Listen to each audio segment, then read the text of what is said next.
समाज पार्टी के राष्ट्रीय अध्यक्ष चंद्रशेखर आजाद ने लखनऊ में पकड़े गए आतंकियों पर कहा कि भाजपा को चुनाव आने पर ही आतंकी याद आते हैं, जबकि सच्चाई ये है कि असली आतंकवादी भाजपा में बैठे हैं। सोमवार को चंद्रशेखर बहुजन साइकिल यात्रा कार्यक्रम में शामिल होने आए थे।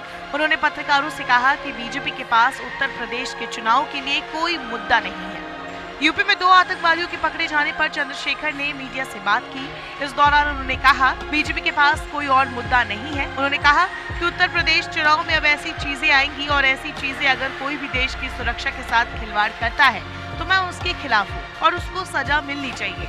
लेकिन अगर चुनावी एजेंडा सेट करने के लिए सरकार ने ये किया है तो जनता माफ नहीं करेगी। चंद्रशेखर ने आगे कहा, इस खेल को जनता समझ चुकी है। असली आतंकवादी तो बीजेपी में बैठे हुए हैं। देखिए, बीजेपी के पास कोई मुद्दा तो नहीं है उत्तर प्रदेश चुनाव के लिए। अब ऐसी चीजें आएंगी और अगर ऐसी चीजें कुछ भी है, अगर कोई भी देश की सुरक्षा का खिलवाड़ करता है तो मैं उसके खिलाफ हूं, उसको सजा मिलनी चाहिए। लेकिन अगर चुनावी एजेंडा सेट करने के लिए सरकार के लोगों ने कुछ किया है तो जनता माफ नहीं करेगी। ये जो बहुत दिन पहले होता है, जब चुनाव आता है तभी आतंकवादी आ जाते हैं और फिर वो 10-12 साल बाद रिहा होते हैं कि वो निर्दोष थे। ये लंबे समय से चल रहा है। इस खेल को अब जनता समझ चुकी है। असली आतंकवादी तो बीजेपी में बैठे हुए हैं। अभी जिन्होंने बहनों का चीरहरण किया प्रमुखी के चुनाव में, बहनों के कपड़े फाड़े, बहनों को जो है बेइज्जत किया और नंगा नाच किया लोकतंत्र में गुंडा राज का, असली आतंकवादी तो बीजेपी में बैठे हुए हैं। उन पर कब कार्रवाई होगी? वो जो नेता जिसने एसपी को थप्पड़ मार दिया, उनसे जवाब कब लिया जाएगा? मुख्यमंत्री कहाँ, कानून व्यवस्था कहाँ है उत्तर प्रदेश में? ये सारा झूठ जो है बेनकाब हो रहा है और जनता जो है सब समझ रही है।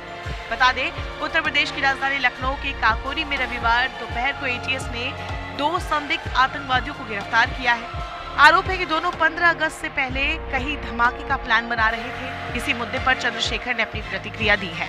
इतना ही नहीं, चंद्रशेखर ने ब्लॉक प्रमुख के चुनाव में हिंसा जैसी घटनाओं का भी जिक्र किया और बीजेपी सरकार पर जमकर निशाना साधा। उन्होंने कहा, एक नेता ने एसपी को थप्पड़ मारा, उनसे जवाब का जवाब कब लिया जाएगा? मुख्यमंत्री कहाँ है? कानून व्यवस्था कहाँ है?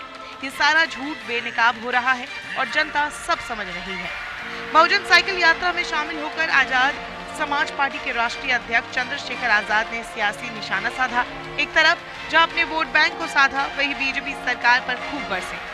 यात्रा नगला मानसिंह पीतल वाले चौक से शुरू होकर अलग अलग रास्तों से होते हुए निर्धारित जगह पर खत्म हुई। यात्रा के आयोजन में पूर्व मंत्री महेंद्र सिंह सहित अन्य पार्टी के पदाधिकारियों की अहम भूमिका रही।